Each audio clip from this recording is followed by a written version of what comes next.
Donc, chers frères et sœurs, comme je le disais tantôt, nous allons entrer maintenant dans l'enseignement sur l'enlèvement. Nous allons parler de ce que c'est que l'enlèvement, comment va se passer l'enlèvement et où va tous ces chrétiens, toute cette église. Et là où l'église va, que va-t-il se passer là-bas? C'est de tout ça que nous allons essayer de parler. Mais avant de parler typiquement de l'enlèvement, nous allons parler aussi de certaines paraboles dont le Seigneur a donné, qui annonçaient déjà sa venue. Je ne parle pas de la deuxième venue visible, mais vous savez que l'enlèvement, c'est la venue invisible du Seigneur. On va le voir tout à l'heure. Mais avant de parler de tout ça, nous avons parlé de l'état de l'Église. L'état de l'Église qui s'est détérioré, qui s'est dégradé. Donc, quelle est cette Église réellement qui sera enlevée? Est-ce que c'est cette Église qui va tous les jours, tous les dimanches à l'Église? Ou bien ce sont les chrétiens qui ont des Bibles qui sont à la maison? Ou bien quel genre d'Église que Dieu va enlever? Vous savez que l'Église est formée, comme je vous ai dit tantôt, des chrétiens, des gens qui ont accepté le Seigneur Jésus-Christ comme leur sauveur et Seigneur personnel. Vous savez, il y a des conditions pour être enlevé, frère. Et je voudrais parler un peu de quelques conditions, vous savez. Donc, je pense que l'église qui sera enlevée, on va le voir aussi plus tard avec tous les paraboles que le Seigneur a données. Mais j'ai énuméré quelques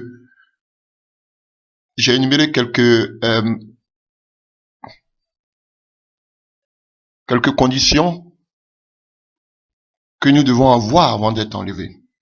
Voilà. Et pour moi, la première des conditions, ce sera l'objet d'une de mes prédications, Dieu voulant.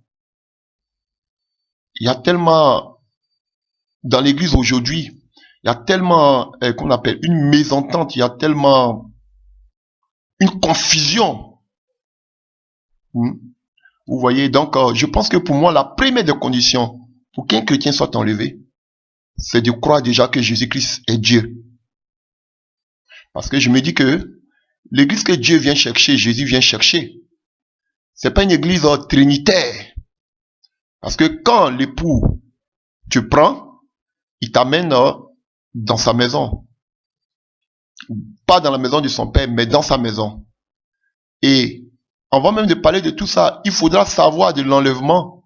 Il faudra savoir même d'abord, mais comment se passait le mariage en Israël.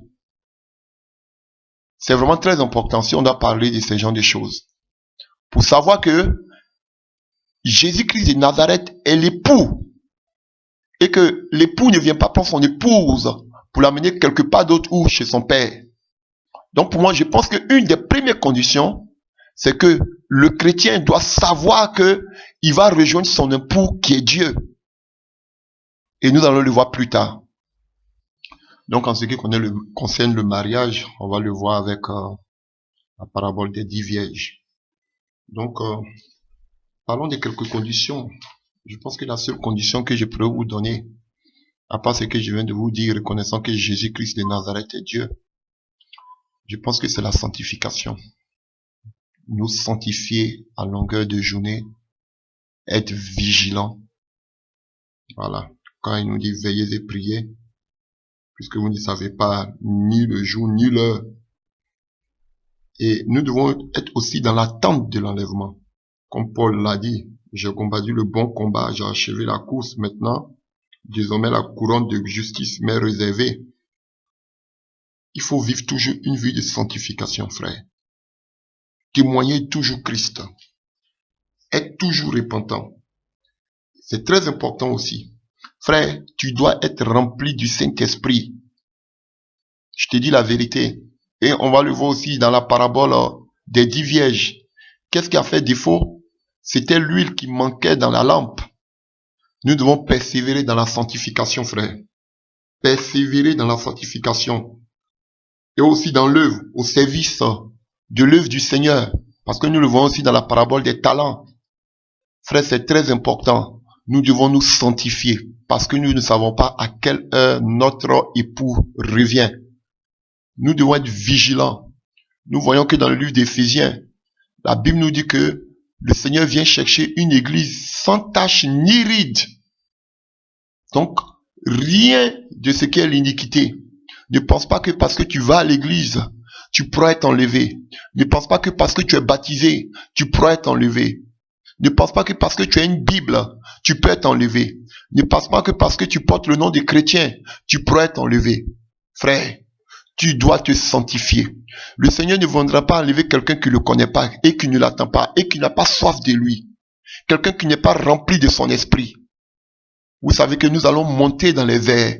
Et seuls ceux qui ont le Saint-Esprit pourront monter dans les airs, frère. C'est ce qui est la vérité. Nous devons aussi rester constamment dans la prière et dans la méditation de la parole de Dieu. Et on voit que dans le livre des Jean, le Seigneur pouvait dire à Nicodème, Nicodème, si tu n'es pas d'eau et d'esprit, tu ne peux pas voir le royaume des cieux. Ma soeur, mon frère, si tu n'es pas de nouveau, tu ne peux pas être enlevé. C'est ce qui est la vérité. En 2 Corinthiens 5, verset 17, la Bible nous parle de la nouvelle création, la nouvelle créature. Tu dois être né de nouveau, tu dois être né d'en haut. Voilà pourquoi le Seigneur nous dit de nous ne pas nous affectionner aux choses d'en bas, mais de chercher premièrement le royaume des cieux, sa justice, et toutes choses nous seront données par-dessus tout. Tu dois savoir que tu es étranger. Voilà pourquoi le Seigneur dit dans le livre de Jean que je vais vous préparer une place. Donc tu dois te sentir comme étranger sur la terre. Tu dois te voir, comme Pierre dit que nous sommes voyageurs et étrangers sur la terre. Est-ce que toi, en tant que chrétien, tu te vois comme étranger sur la terre? Parce que nous ne sommes pas d'ici. Nous sommes de passage sur cette terre. Parce que notre identité n'est pas d'ici. Nous sommes de là-haut. Il est important que tu vives dans l'attente de l'enlèvement. On voit que ces 10 vierges attendaient le pouls. Elles attendaient l'époux. Mais est-ce que toi-même tu crois au-dedans de toi que le Seigneur revient? Est-ce que tu crois que le Seigneur revient? Dans le livre de Proverbes 29, la Bible dit que un peuple sans vision est un peuple sans fin. Est-ce que tu as la vision du retour du Seigneur Jésus-Christ? Tu ne crois pas que ce sont des fables, hein? Pourquoi l'enlèvement est aussi important pour nous? Parce que c'est la plus grande promesse de toute l'Église. Nous serons avec notre époux dans les noces de l'agneau. Et nous allons continuer à voir quelques paraboles qui parlent du retour du Seigneur Jésus-Christ de Nazareth. Et je pense que nous allons prendre notre Bible dans le livre de Matthieu 25.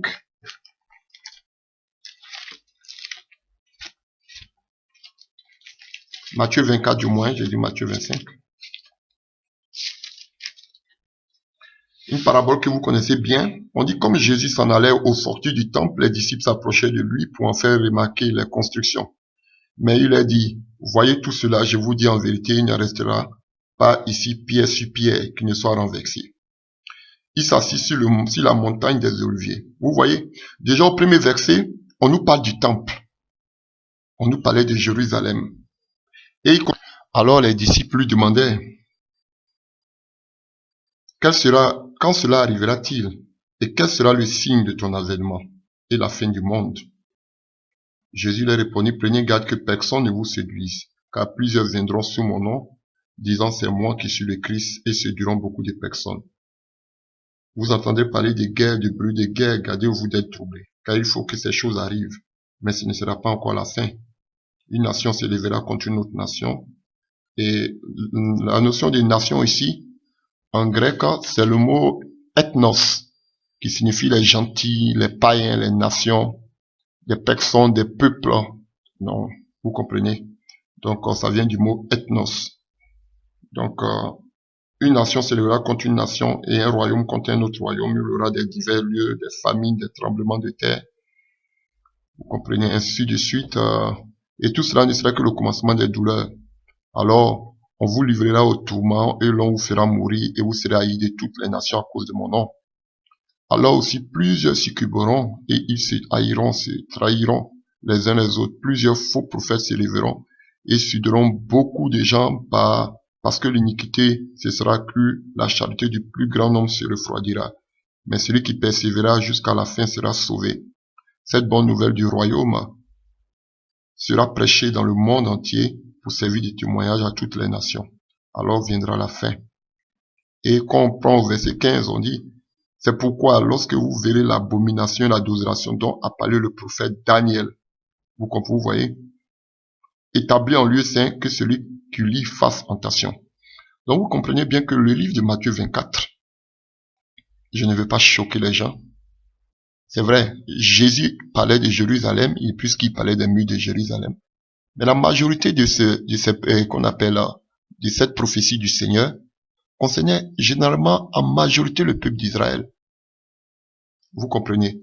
Parce que quand on parle de Daniel, on nous dit quoi?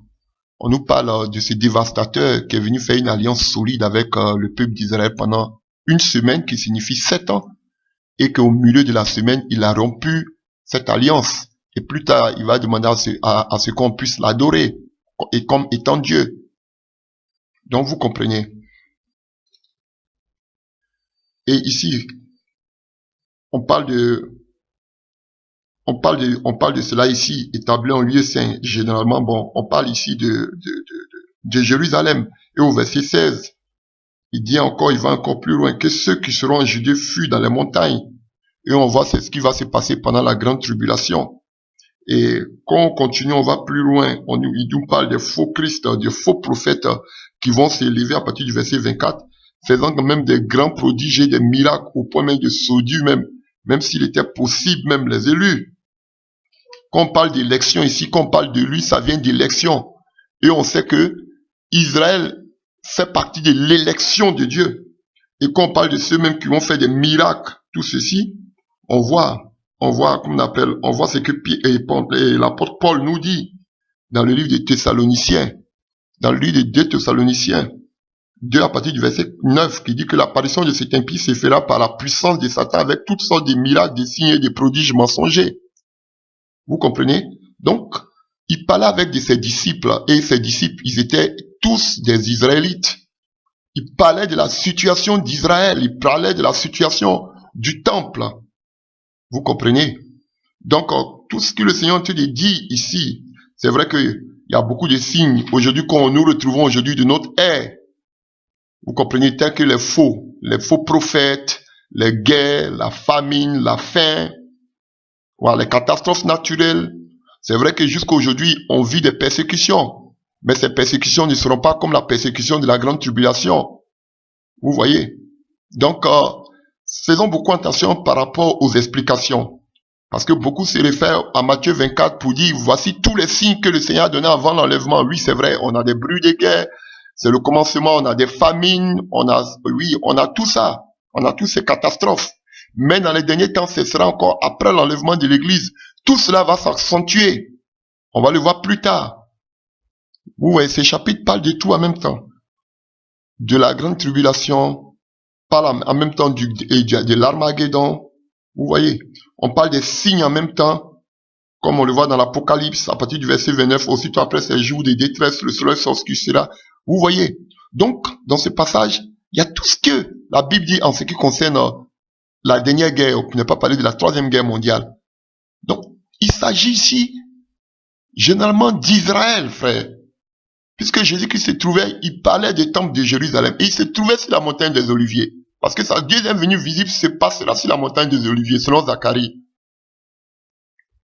Et dans tous les écrits, vous pouvez voir déjà la différence que le Seigneur met.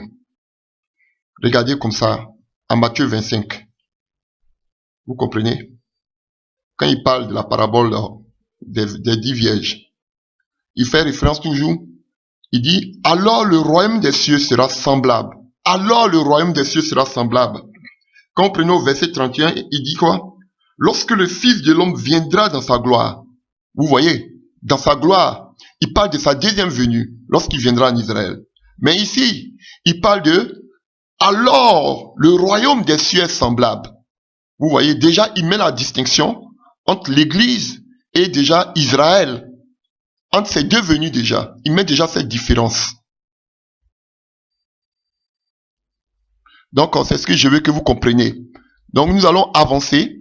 Je voudrais qu'on parle d'une parabole, toujours dans le livre de Matthieu 25, Matthieu 24 du moins, et je voudrais illustrer quelque chose. Donc avant de continuer, j'aimerais dire que, en ce qui concerne le retour du Seigneur Jésus-Christ lors de l'enlèvement, il y a des paraboles qui parlent un peu de cela, telles que la parabole du figuier, nous le voyons dans le livre de Matthieu 24 à partir du verset 32. Matthieu 24 à partir du verset 32. Et nous voyons que dans l'exhortation à la vigilance que nous allons voir tout à l'heure, au jour de Noé, dans le livre de Matthieu 24 à partir du verset 37, nous allons le lire tout à l'heure. Et on parle aussi de la parabole des talents, dans le livre de Matthieu 25 verset 14. Et la parabole la plus connue, qui illustre vraiment le retour de Jésus-Christ de Nazareth lors de l'enlèvement, c'est la parabole des 10 vierges dans le livre de Matthieu 25 verset 1. Donc, on va plus s'accentuer sur les jours de Noé et sur les 10 vierges. Donc, commençons déjà par le jour de Noé, les jours de Noé. Dans le livre de Matthieu 24 à partir du verset 37.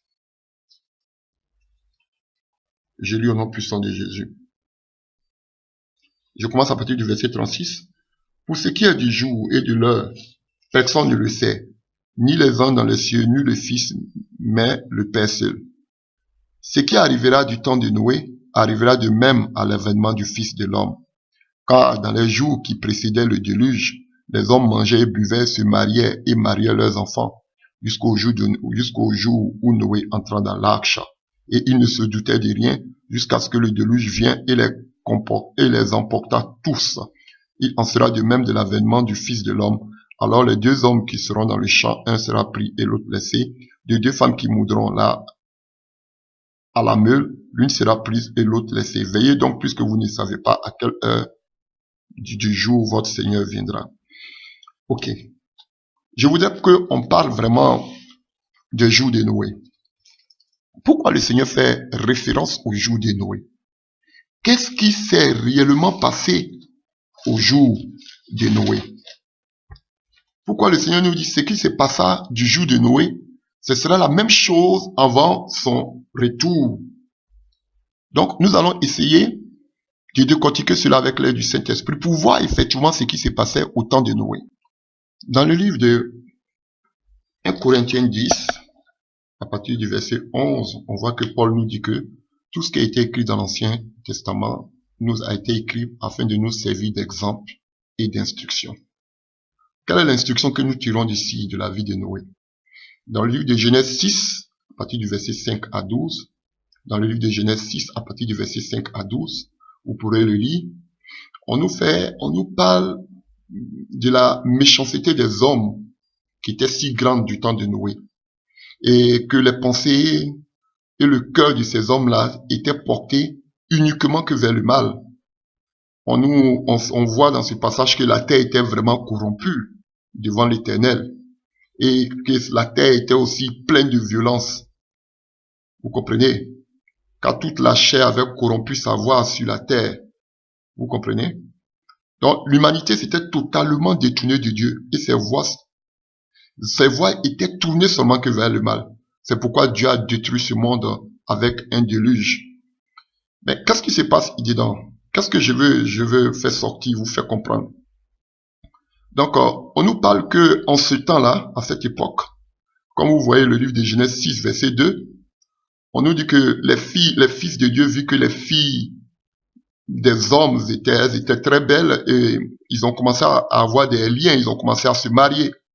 Mais selon les érudits rabbiniques du moins, les rabbins, ils disent que 1500 ans avant notre ère, que c'était pas seulement les hommes qui se mariaient avec les femmes, mais il y avait des unions qui étaient faites entre femmes, entre hommes, et entre hommes et les animaux.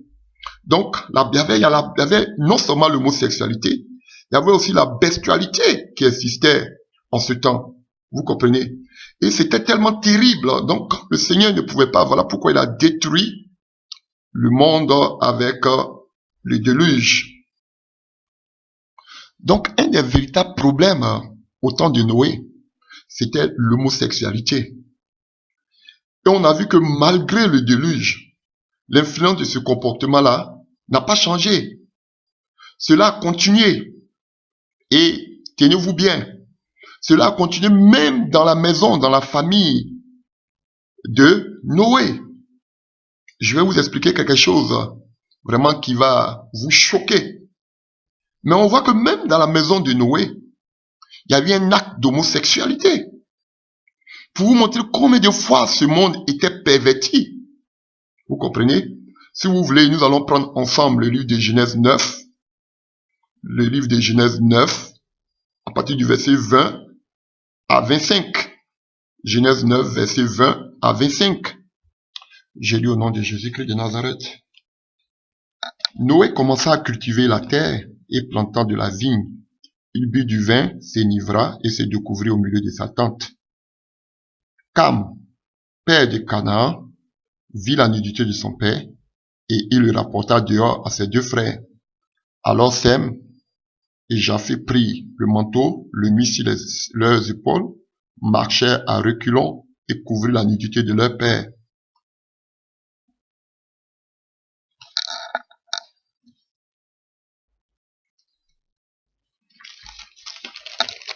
Et comme leur visage était détourné, ils ne virent point la nudité de leur père.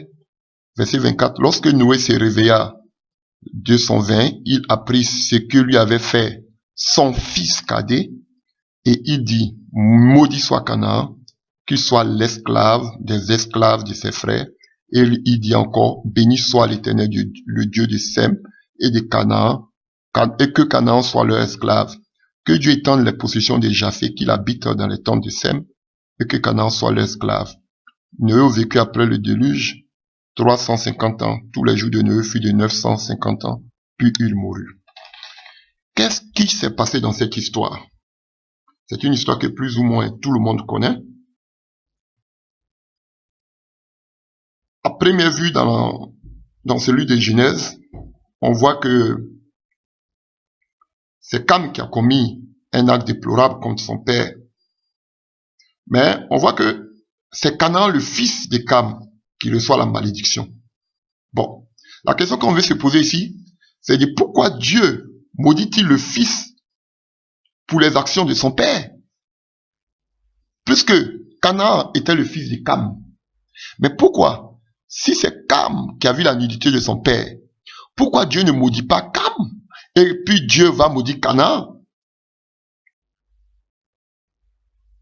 Quelle est la vraie signification de Genèse 9? Vous comprenez?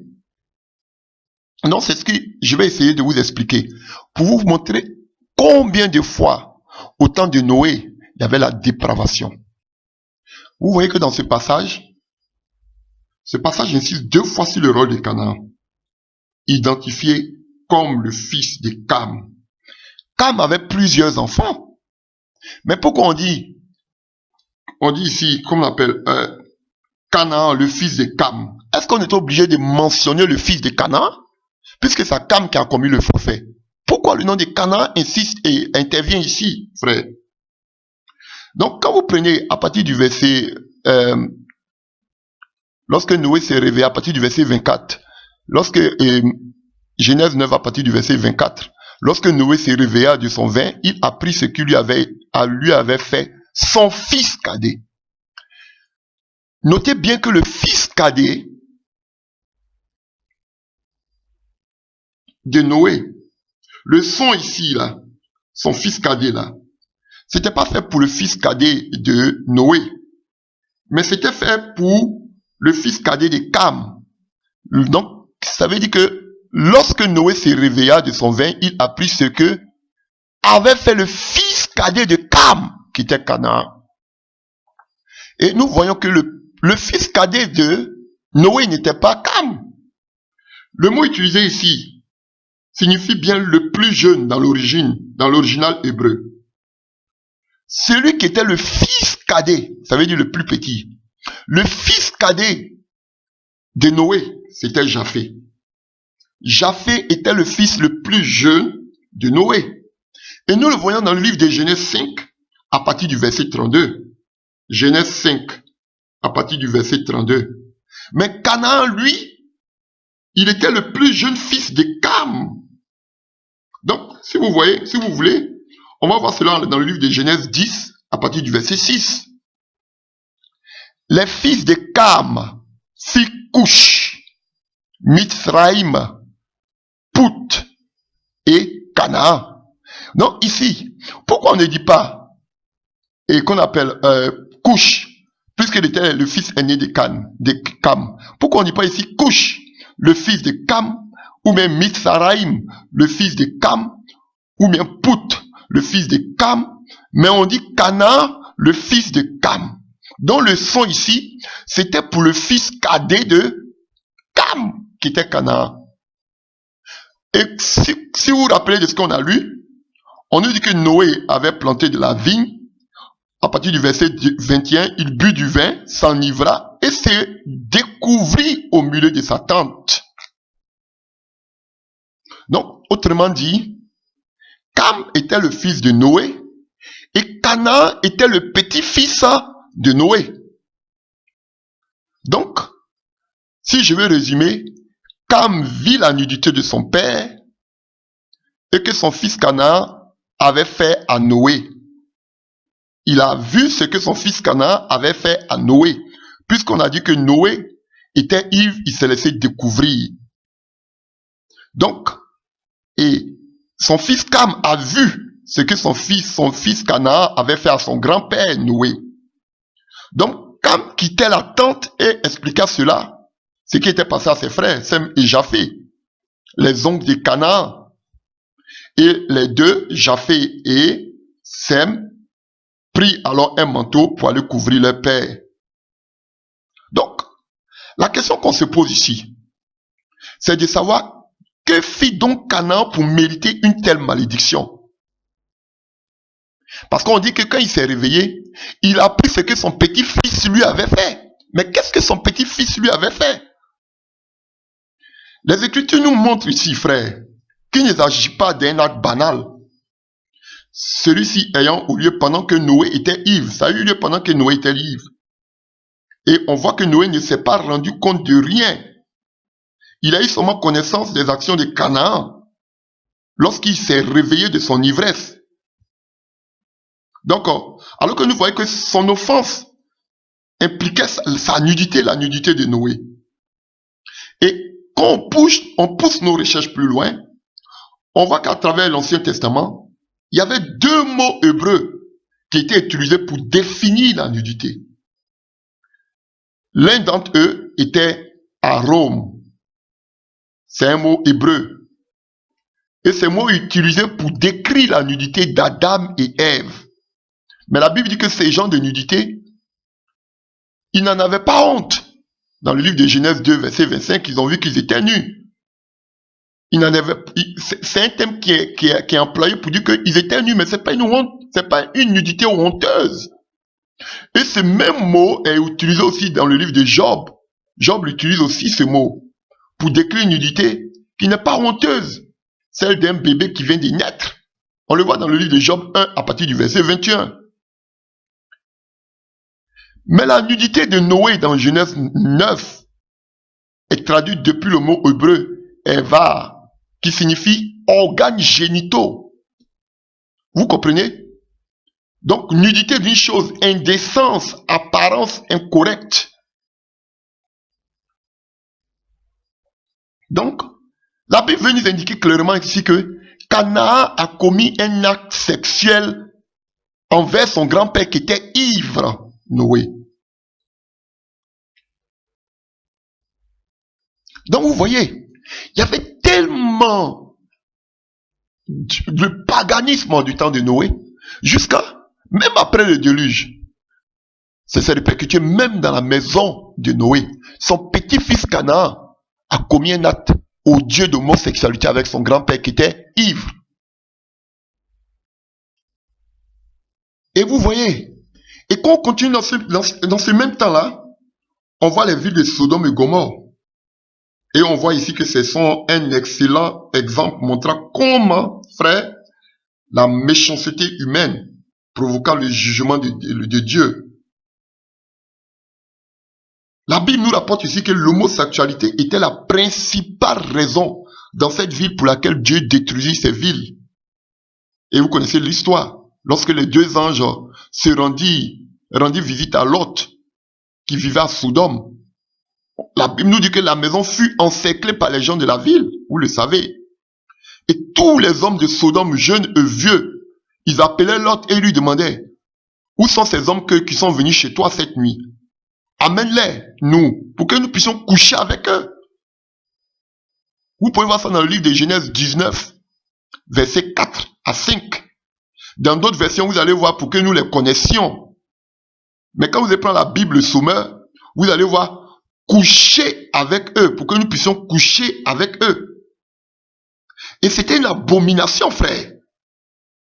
Et c'est pour ça que le Seigneur a fait pleuvoir qu'on appelle du soufre et du feu sur Sodome et Gomorrhe. En Genèse 19, à partir du verset 24. Et les archéologues ont retrouvé, d'après eux, près de la mer Morte, ils ont retrouvé, comme on appelle, des preuves de la destruction de Sodome et Gomorrhe par le feu. Vous comprenez? Et c'est ce qui se passait du temps de Noé. Vous comprenez? Il y avait la bestialité. Des gens qui sortaient avec des animaux. Du temps de Noé, il y avait des hommes qui sortaient avec des hommes. Du temps de Noé, il y avait des femmes qui sortaient avec des femmes. Voilà pourquoi Dieu a détruit la terre une première fois avec le déluge. Frère, et le Seigneur nous dit que ce qui arriva du temps de Noé arriverait aussi avant son retour.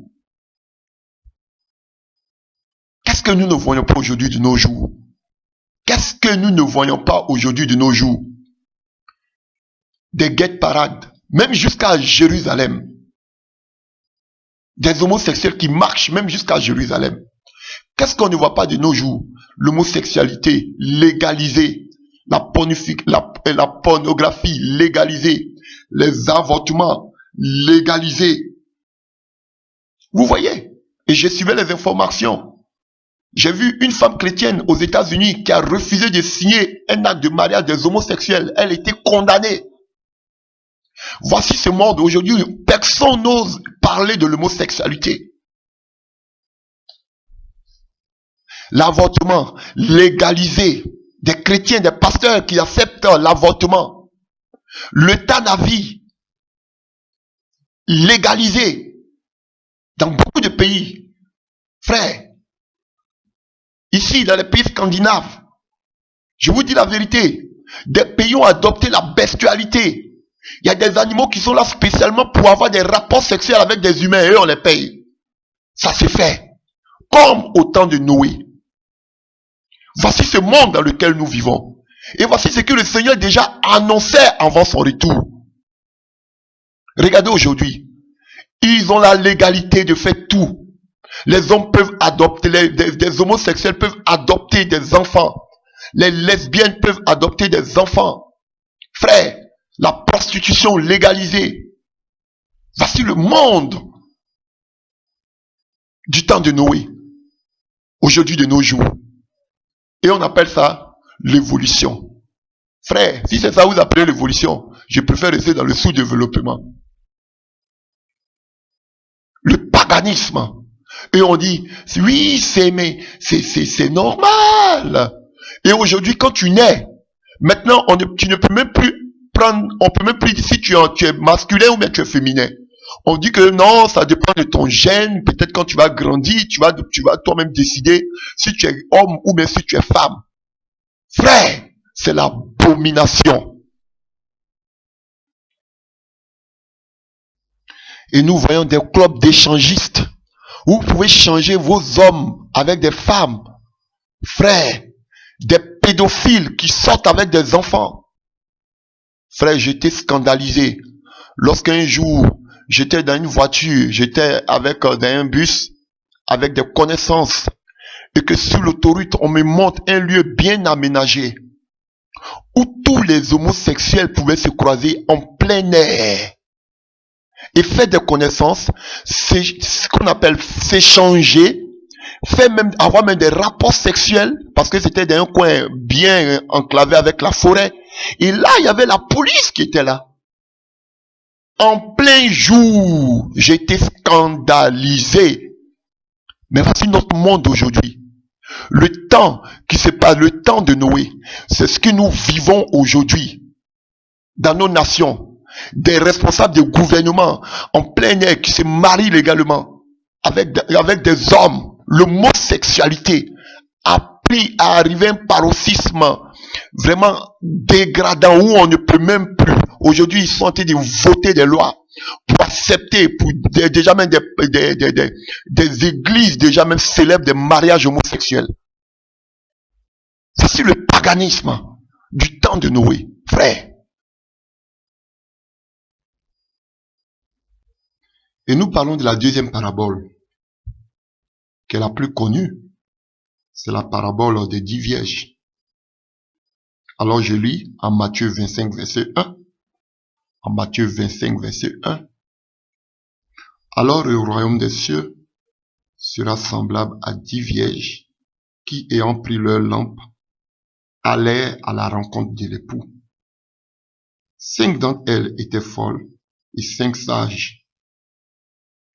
Les folles, en prenant leur lampe, ne prirent point d'huile avec elles, mais les sages prirent avec leur lampe de l'huile dans les vases. Comme l'époux tardait, toutes s'assoupirent et s'endormirent. Au milieu de la nuit, on cria, voici l'époux, allez à sa rencontre. Alors, toutes ces vierges se réveillèrent et préparèrent leurs lampes. Les folles dirent aux sages, donnez-nous de votre huile, car nos lampes s'éteignent. Les sages répondirent, non, il n'y en aurait pas assez pour nous et pour vous. Allez plutôt chez ceux qui en vendent et achetez-en pour vous. Pendant qu'elles allaient en acheter, l'époux arriva. Celles-ci étaient prêtes, entraient avec lui dans la salle des noces et la porte fut fermée. Plus tard, les autres vierges vinrent et dirent, Seigneur, ouvre-nous. Mais il répondit, je vous dis la vérité, je ne vous connais pas. Nous avons ici une belle illustration du retour de notre Seigneur Jésus-Christ de Nazareth.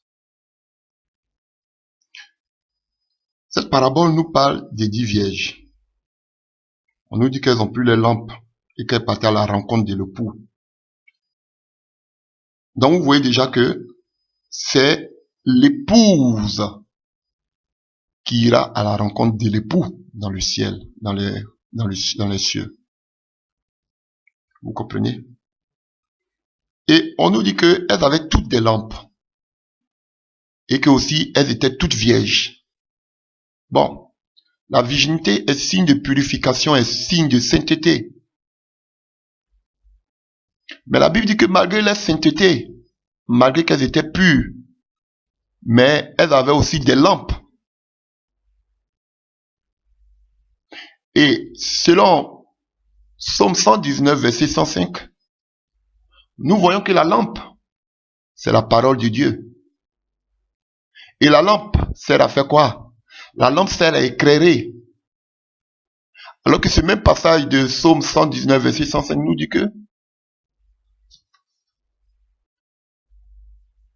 ta parole est une lampe à mes pieds et une lumière sur mon sentier. Donc cette même parole, qui est la lampe, elle nous éclaire. Et ces femmes-là, elles avaient des atouts. Non seulement elles étaient sanctifiées, non seulement elles étaient vierges, mais en plus de cela, elles avaient encore la parole de Dieu en elles. Waouh, c'est bien. Elles étaient sanctifiées par leur virginité, pures, sans tache ni ride. Mais en plus de ça, elles avaient encore la parole qui les éclairait. Selon Psaume 119, verset 105. La lampe qui représente la parole de Dieu qui nous éclaire. Mais la Bible nous dit ici que ces femmes vierges étaient composées de deux groupes. Certains qu'on nomme folles et certains qu'on nomme sages. Parce que les sages ont prévu de l'huile en grande quantité, alors que les folles avaient seulement gardé juste un peu d'huile pour le moment.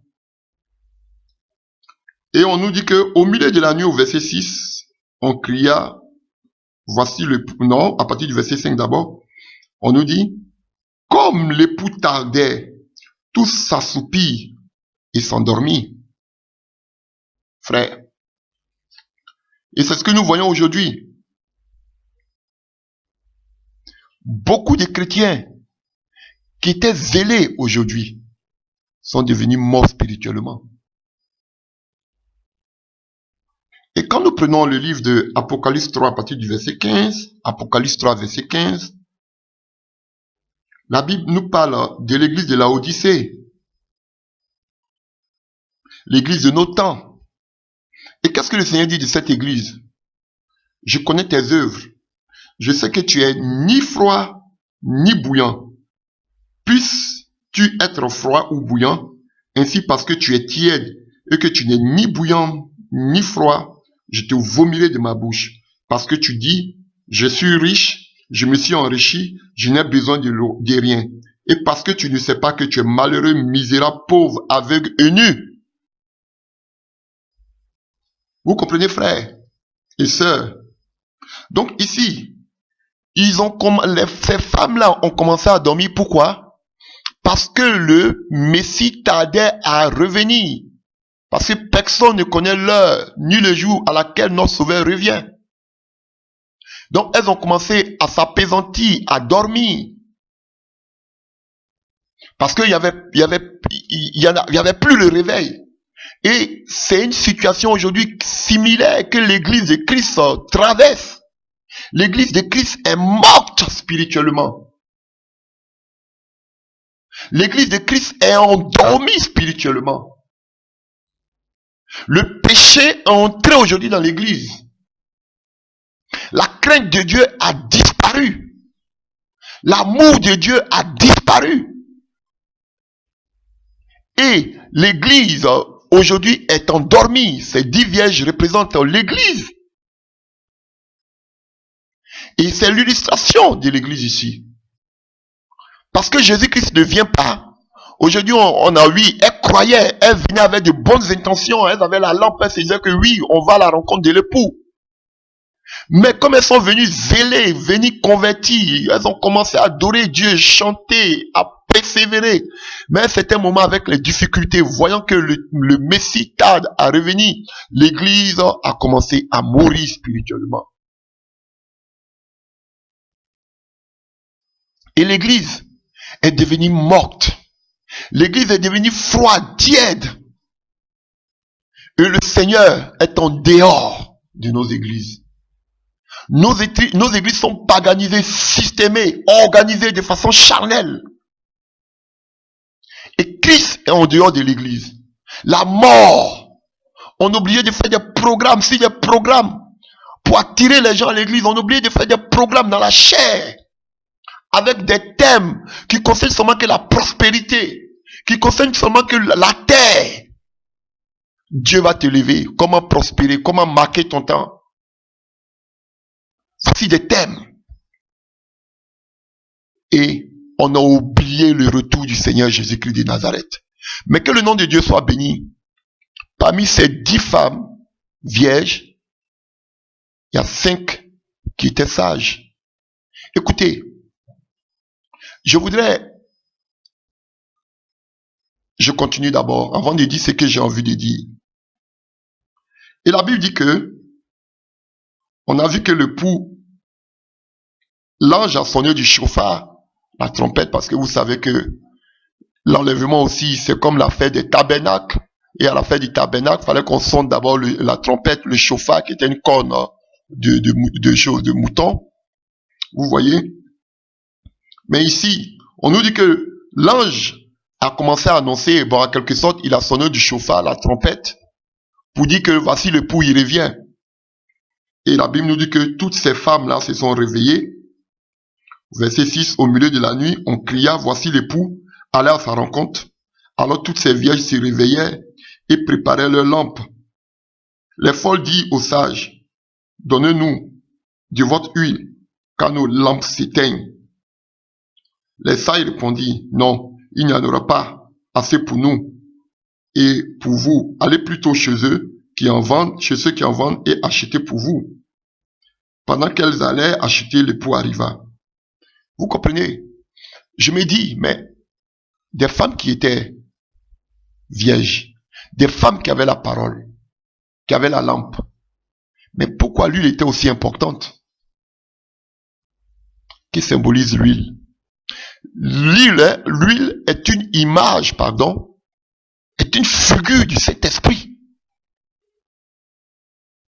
Vous savez, là où il n'y a pas le Saint-Esprit, il n'y a point de vision. Selon Proverbe 29, verset 18. Un peuple sans vision est un peuple sans frein. Là où il n'y a pas le Saint-Esprit, il y a la mort spirituelle.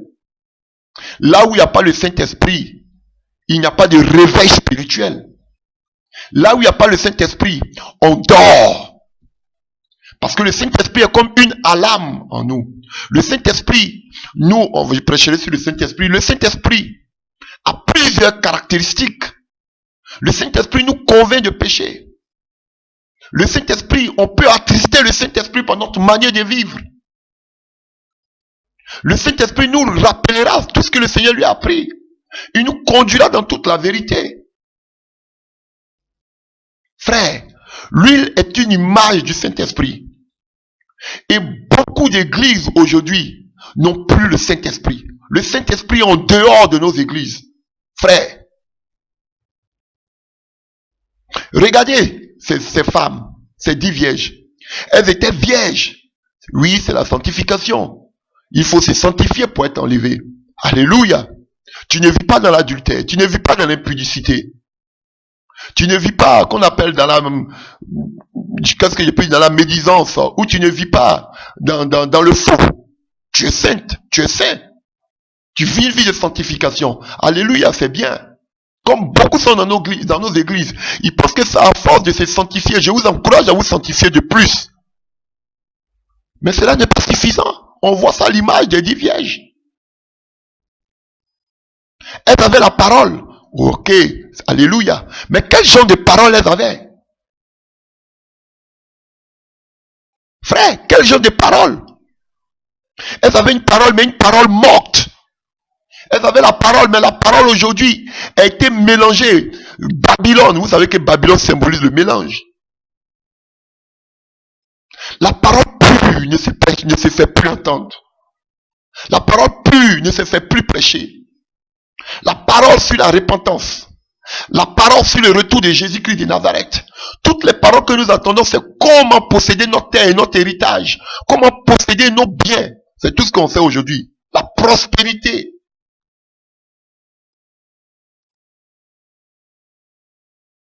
Comment Dieu va te bénir. Comment Dieu va t'élever. Voici ce qu'aujourd'hui nous prêchons dans nos églises. L'Esprit de Dieu n'est plus l'affaire. Et l'église est morte. L'église est pervertie. L'apostasie. Et on voit, on a vu tout à l'heure dans le livre de l'Apocalypse 3. On nous parle de l'église de la Odyssée, qui dit qu'elle s'est enrichie, elle n'a besoin de rien. Aujourd'hui, comme toutes ces églises aujourd'hui parlent de prospérité, ils se disent que non, on n'a pas besoin du Saint-Esprit. Mais si tu n'as pas le Saint-Esprit, il sera difficile pour toi d'être enlevé, frère. Parce que le Saint-Esprit va te donner de te sanctifier, de te préparer pour le retour du Mashiach. Il te faut le Saint-Esprit. Voilà pourquoi je dis, un véritable chrétien ne doit pas être surpris de l'enlèvement. Parce que Dieu nous donne tous les signes précurseurs du retour de notre Sauveur Jésus-Christ de Nazareth. Frère, il nous manque le Saint-Esprit. Ces femmes-là, elles étaient vierges, elles ne vivaient pas dans l'adultère. Elles n'étaient pas des pécheresses, elles étaient bien disposées. Elles étaient pures, mais cela ne suffit pas. Elles avaient la parole qui était la lampe qui éclairait. Mais à un certain moment, la lampe n'a commencé à ne plus éclairer. Parce que cette parole a été souillée. Cette parole a été mélangée. et leur vie a commencé à basculer. Elles ont commencé à s'éteindre. On a besoin du Saint-Esprit. Je vous dis la vérité, frère. Si tu n'as pas le Saint-Esprit en toi, l'Esprit de Dieu qui va te dire de te préparer, de te disposer, tu ne seras pas enlevé. Excuse-moi, je ne veux pas te choquer, mais c'est la vérité que je te dis. Le Saint-Esprit te dira toujours que prépare-toi. Car ton Messie arrive, ton époux arrive. Mais elles étaient saintes. Elles avaient la parole. Même si la parole était éteinte. Est-ce que le Seigneur, pourquoi le Seigneur ne les a pas pris avec lui? Parce qu'elles étaient saintes. Mais cela ne suffit pas. Il faut avoir l'Esprit de Dieu. Et quand tu as l'Esprit de Dieu, l'Esprit, qu'est-ce qu'il nous dit la Bible? L'Esprit de Dieu, il viendra, il vous enseignera. Il est important pour vous que je parte. Pour que le Saint-Esprit vienne. Il vous enseignera tout ce que je lui ai appris. Frère. Donc, le Saint-Esprit va t'apprendre tout de l'époux. En tant qu'épouse. Le Saint-Esprit te dira que Jésus-Christ est Dieu. Il te donnera la vision et la révélation. Tu peux avoir la parole. Mais la parole sans vie, elle est morte. Car Paul pouvait même dire que la lettre tue, mais c'est l'esprit qui vivifie. Tu peux avoir la lettre, mais si tu n'as pas l'esprit pour être édifié, pour être vivifié, tu ne seras pas enlevé.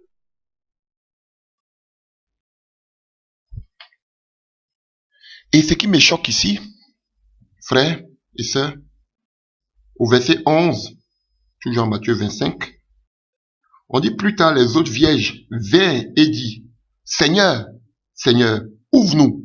Donc, le Seigneur même a entendu la voix des autres femmes, des autres vierges. Mais regardez la réponse du Seigneur.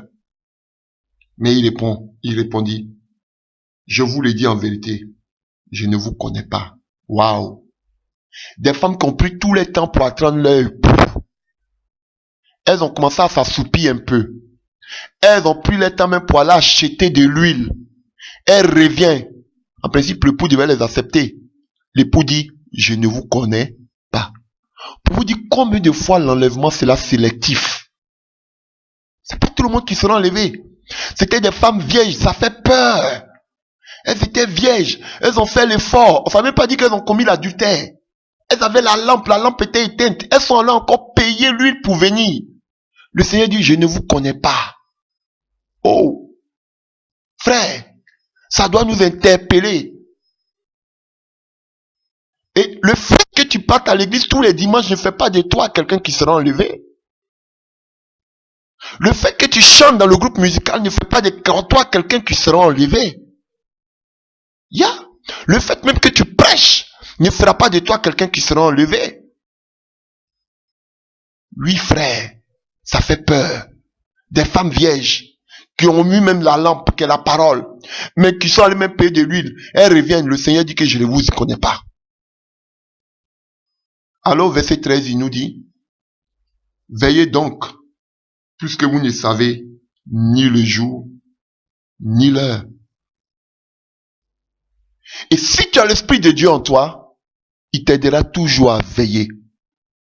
Parce que même dans tes faiblesses, l'Esprit de Dieu intercède pour toi par des soupirs inexprimables.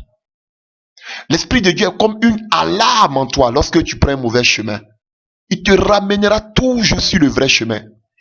L'Esprit de Dieu en toi te convaincra toujours de péché. Voilà pourquoi il est important d'avoir le Saint-Esprit en soi. Mon frère, ma soeur, est-ce que tu as l'Esprit de Dieu en toi? Est-ce que tu vides selon l'Esprit? Voilà pourquoi Pierre et Paul pourraient nous dire, marchons par l'Esprit et nous n'accomplirons pas les désirs de la chair. Si tu marches par l'Esprit, tu seras affectionné aux choses d'en haut et non aux choses de ce monde qui sont passagers. Passagères du moins.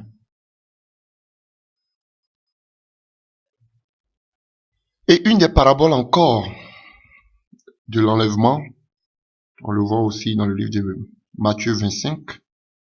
Vous voyez, quand vous prenez Matthieu 25, Matthieu 24, Matthieu 25, et vous voyez, tout cela là, tout ce que vous voyez, ça concerne le retour, que ce soit le premier et le second retour du Seigneur.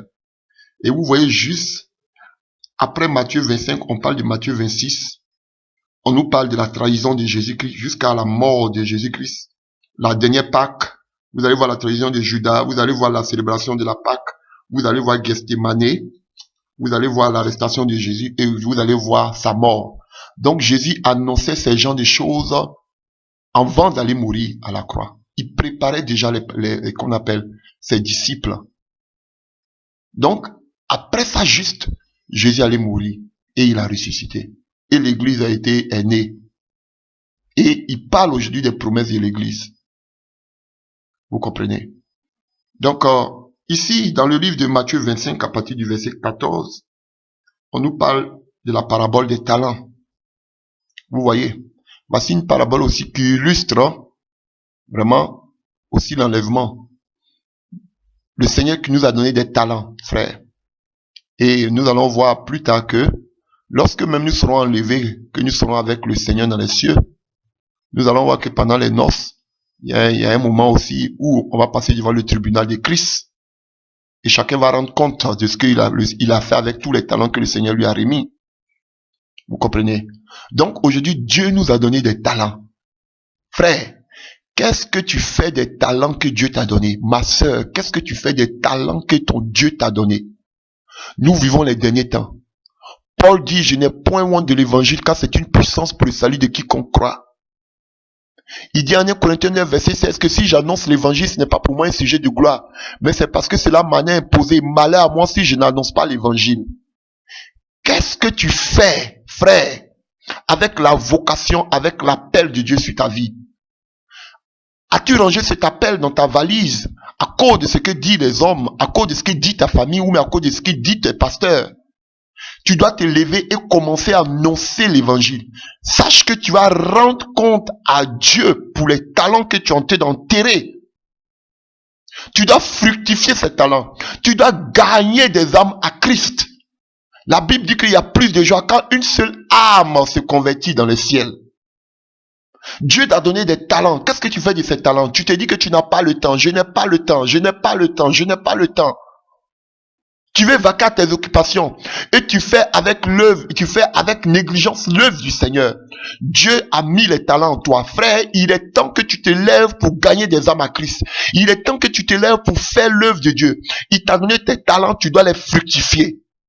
Il t'a donné des dons, il t'a donné un appel, tu dois te lever parce que ton Seigneur revient bientôt. Qu'est-ce que tu diras lorsque tu te tiendras devant l'Éternel ton Dieu?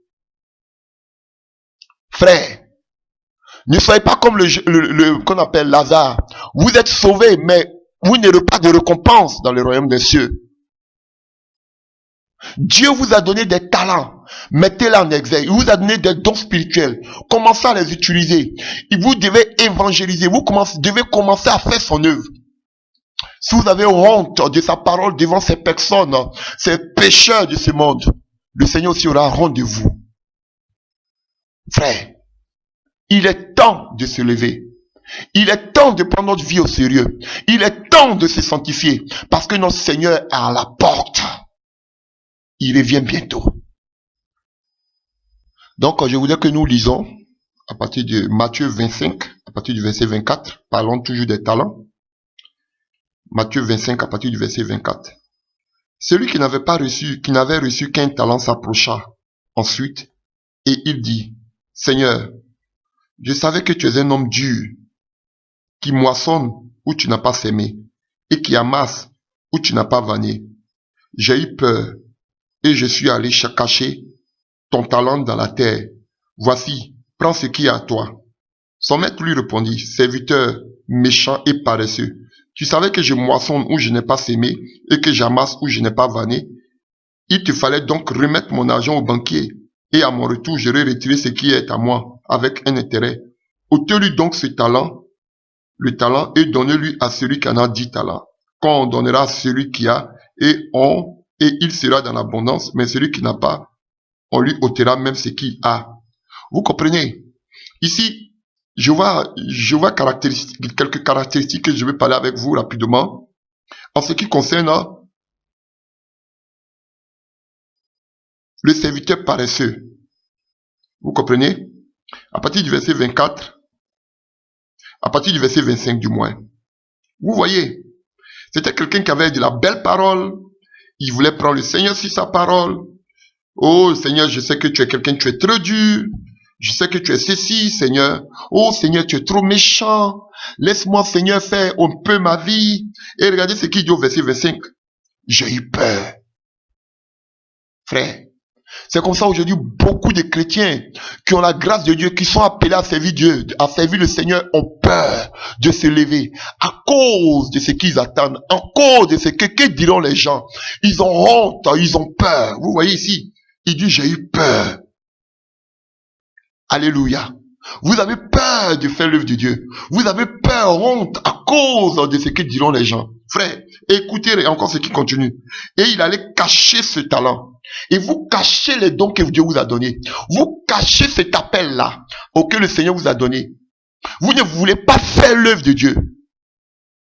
Et vous voulez fuir comme Jonas. Cachez ces talents. Vous ne voulez pas fructifier ces talents que Dieu vous a donnés. Parce que vous avez peur.